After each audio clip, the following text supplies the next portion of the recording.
राधे राधे। आज हम 35 अध्याय कार्तिक मास का श्रवण करेंगे। तो आप कार्तिक मास का 35 श्रवण करें। कन्यादानम महादानम सर्वदानेति दुर्लभम। कन्यादान सभी दानों में दुर्लभ महादान है। कन्यादान के फलस्वरूप मनुष्य को अच्छे फल की प्राप्ति होती है। देववश जिस मनुष्य को कन्यादान का सुयोग जीवन में प्राप्त नहीं होता, ऐसे लोग कन्यादानी रूपी फल को प्राप्त करने के लिए श्री तुलसा जी को अपनी कन्या मानकर उसका विवाह शालिग्राम रूपी नारायण से करते हैं। एक ये भी मानना है कि जिसके पास कन्या नहीं है तो वो तुलसा मैया को अपनी कन्या भी मानकर उनका विवाह कर सकते हैं।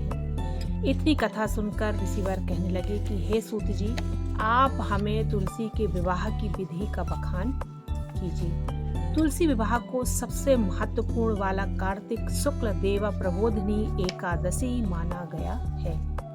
प्रथम तुलसी विवाह के हेतु मनुष्य विवाह की तिथि से एक दिन पूर्व जंगल से मंजरी युक्त तुलसी लाकर सुंदर सुसज्जित गमले में स्थापित कर दें। वेद वेत्ता सत सुयोग्य ब्राह्मण को वर के पक्ष में चुने। अतएव सद्गुण सम्मान संपन्न गौ तुलसी के सेवक ब्राह्मण को ही वर पक्ष में चुने। विवाह के हेतु वर चरण के निमित्त शुभ मुहूर्त में नारायण शालिग्राम को वरण करने जाएं। वरण के लिए टीका का सामान, मिष्ठान, वस्त्र, आभूषण आदि रीति के अनुसार रस्म सगाई करें।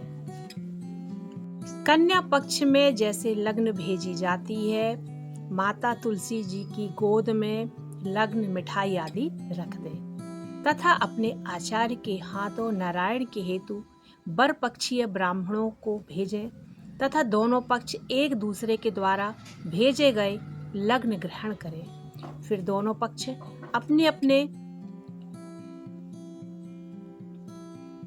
भतैयों की भात की लग्न लिखाकर भात न्योतने जाएं। विवाह के दिन वर पक्षीय आचार्य नारायण का अभिषेक कर दिव्य श्रृंगार धारण कराएं। इसी प्रकार कन्या पक्ष में माता तुलसी का श्रृंगार करें। वर पक्षीय माता अथवा आचार्य तुलसी शालिग्राम के वस्त्रों में गठ जोड़न की क्रिया को संपन्न करें। भगवान नारायण के दाईं ओर माता तुलसी को स्थापित करें। सभी लोग माता तुलसी का पूजन का परिक्रमा करें। इस प्रकार तुलसी विवाह की पूजा करने से भगवान विष्णु जी की कृपा प्राप्त होती है।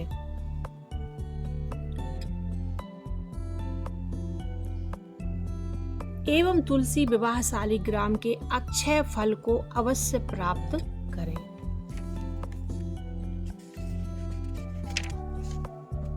प्रकार 35 अध्याय आप लोग श्रवण करें और गोपाल विद बोला हेमलता 9592 को आप ऐसे ही सपोर्ट करें और ऐसे ही सहयोग बनाए रखें। मेरी यूट्यूब फैमिली राधे राधे राधे राधे। आज हम माता तुलसा जी की कहानी श्रवण करेंगे।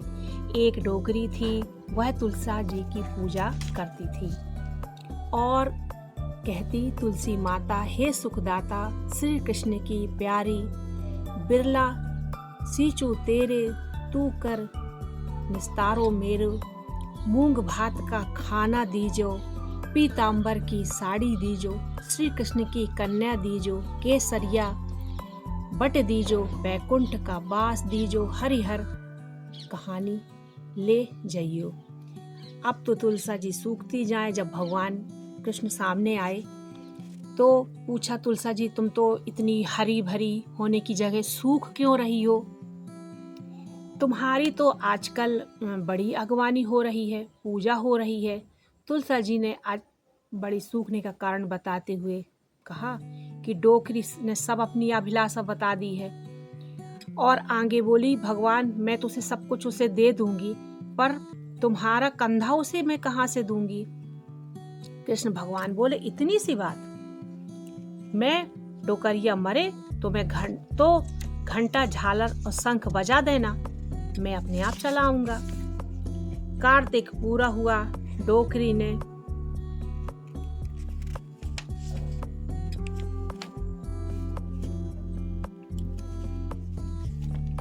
अब तो डोकरी बड़े बड़े योद्धाओं पर भी न उठी। उनका अंतिम समय आ गया। तुलसा जी को यह बात मालूम पड़ी तो झट उन्होंने अपना घंटा, झालर और शंख बजा दिए। तब श्री कृष्ण भगवान 12 वर्ष के बालक का रूप धारण कर वहां आ गए और पूछने लगे, भाई कोई भी नहीं उठ रही है। भगवान बोले, मैं भी तो देखूं। एक आदमी बोला, इतने बड़े बड़े योद्धाओं से नहीं उठे, तू तो जरा सा बालक है, तू भी चल उठा के देख ले। वह आदमी एक और हट गया। जैसे ही भगवान ने हाथ लगाया, डोकरी हरी हरी कहानी कहती हुई उठ पड़ी। ऐसी है लीला हमारे भगवान की। तो कार्तिक मास की जो भी कहानियाँ सुनी जाती हैं, उनकी हम कहानियाँ सुना रहे हैं। तो ऐसे ही आप चैनल में बने रहिए। बोलो श्री राधे राधे। श्री तुलसा जी की